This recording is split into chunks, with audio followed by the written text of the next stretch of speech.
It's a dual demand because silver is a metal of war. I don't like saying that, but it's true. There will be more and more demand for both gold and silver. And, as many others have said, and, I witness it for myself and the market proves it, that at some point, as the gold rush really begins to and becomes very, very much of a sprint or a run to gold where people are panic buying or buying out of fear or whatever, and there's an increase or an acceleration into safe haven investments. Gold could get to a level that's really unaffordable for a lot of people, yet they still need protection. So they'll move into the silver market. So there'll be that kind of spillover effect that will take place. Silver prices have surged remarkably this year, leaving many wondering how high they might climb as we move into 2024. A critical element to monitor is the ongoing struggle between supply and demand, a dynamic that has consistently shaped the silver market.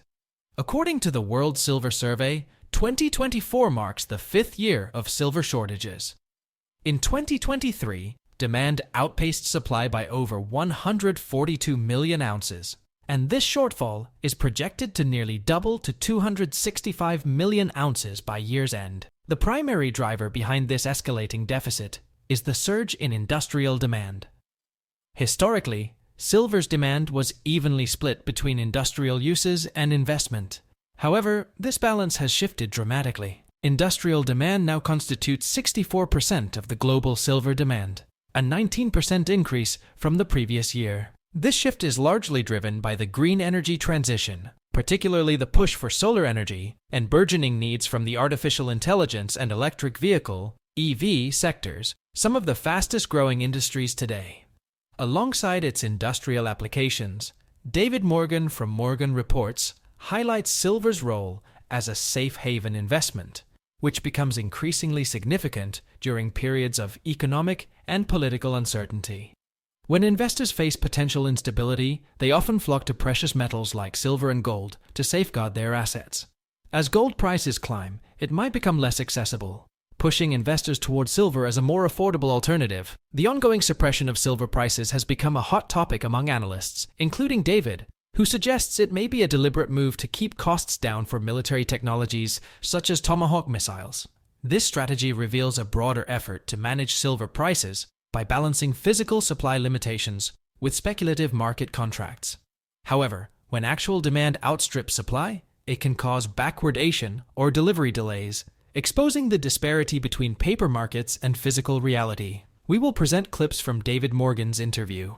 But before we do, please give this video a thumbs up, subscribe to the channel, and turn on the notifications bell for more videos on silver and other precious metals. Thanks for the support and enjoy the video. First question is a dual demand because silver is a metal of war. I don't like saying that, but it's true. I mean, let's be objective about it. There's a lot of silver used in the military. I mean, batteries. First of all, when you have a military specification, those are high standards for reliability. So you don't want a certain type of battery when you can have a silver battery that is going to last longer, charge faster, or whatever. I'm not saying all the batteries in the military are silver. What I'm saying is that there's a great deal of silver batteries used in the military, communications. I mean, everything that goes with logistics and weaponry, almost all of it uses silver to some extent. So if you're increasing the buildup of arms, buildup of communication, buildup of troops, you are going to use more silver. So that's point number one. Point number two is what you said, Jesse, and that is safe haven status. So there will be more and more demand for both gold and silver. And, as many others have said, and, I witness it for myself and the market proves it, that at some point, as the gold rush really begins to and becomes very, very much of a sprint or a run to gold where people are panic buying or buying out of fear or whatever, and there's an increase or an acceleration into safe haven investments. Gold could get to a level that's really unaffordable for a lot of people, yet they still need protection. So they'll move into the silver market. So there'll be that kind of spillover effect that will take place. So you'll have two demands. You'll have military demand due to usage of needing more silver for war efforts, and then you'll have safe haven status because of the war. So they sort of feed on each other. The true nature of it, you get an idea of how it can be managed. Because if you can base things on supply and demand, and you can create an infinite supply of contracts, that will obviously be able to manage how high a price will go in wheat or soybean oil, cotton, or silver. And that's what takes place. And the only reason they can get away with it, so to speak, is because on the physical demand side, when enough people stand for delivery, they're able to meet that demand in most cases.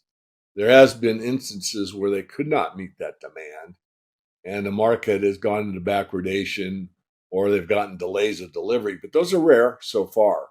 That's what I expect to see in the future. So it is frustrating. Is there a kind of a benchmark around 30? I would say yes, uh, based on the charts and really more than the charts. Years ago, and silver just got to around 30, maybe it was slightly above. I forget. It says we got to tamp down the silver market. Tamp down the silver market. What's this guy talking about? He's telling you in plain English that they want to protect that price level, and he's associated with the exchange.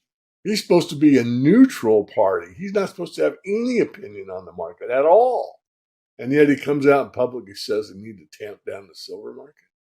I mean, if people can't see the obvious, I can't help them any further. From David's analysis, it's clear that silver's role in industrial demand is increasingly significant. Solar panel installations rely heavily on silver, which is essential to the global push for renewable energy. Even with advancements in panel efficiency, which have reduced the silver required per panel, the overall demand for silver remains robust. Between 2022 and 2023, the need for silver in solar photovoltaics grew by 64%, highlighting the metal's critical importance in this sector.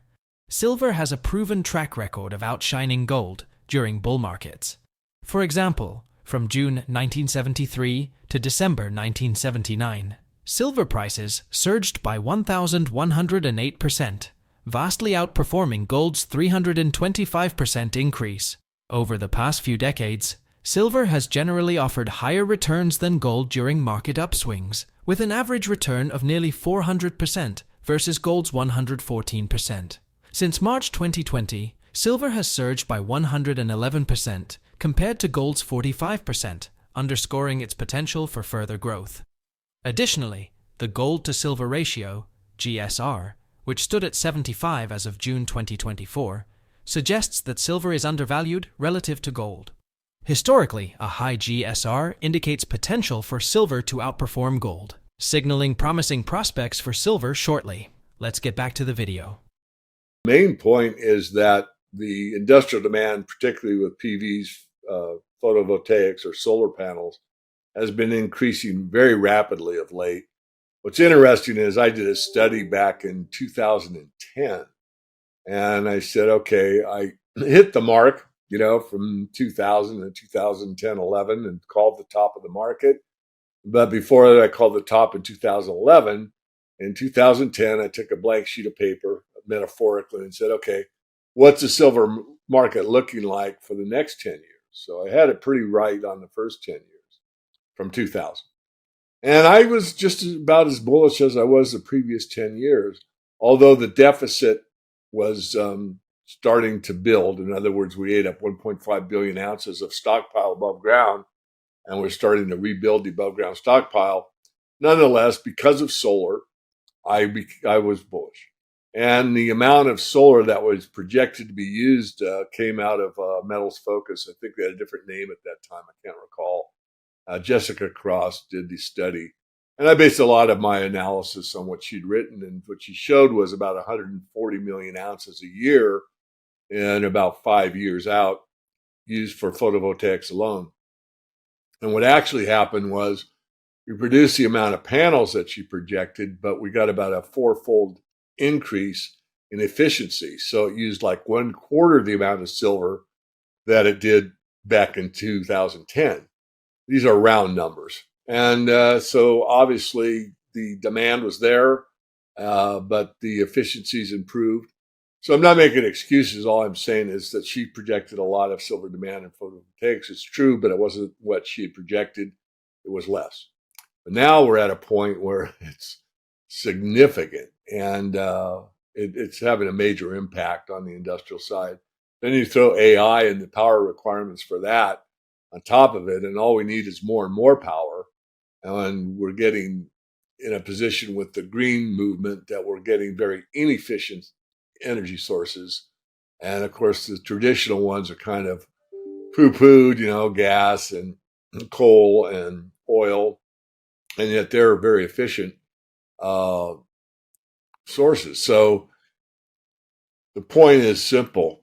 The industrial demand alone will, or could, I should say could, take over the entire silver supply in a few years, believe it or not. And then if you add on top of that monetary concerns, which increase almost daily, and there is a bigger surge in safe haven protection, gold's too expensive, I'll move to silver. The Chinese have awakened to silver. You've got two demands that are increasing at the same time. And that I think is significant. So that's the big picture. That's what I'm looking at. I'm not seeing it take place day after tomorrow, but it's starting to take place. And I think that trend will continue for years. I'm talking, 2-3 years, maybe 10 years. I don't know. Many analysts highlight silver's dual role in the market, its growing industrial demand, especially in solar technology, and its appeal as a safe haven investment. With forecasts predicting silver prices could average around $30 per ounce in 2024, increased investment in silver-backed ETFs is likely. Due to declining mine production, the ongoing supply deficit could further drive prices up. How will rising demand and supply constraints shape silver's market in the coming years? Ensure you like this video, subscribe to the channel, and turn on post notifications for more videos like this. Until next time.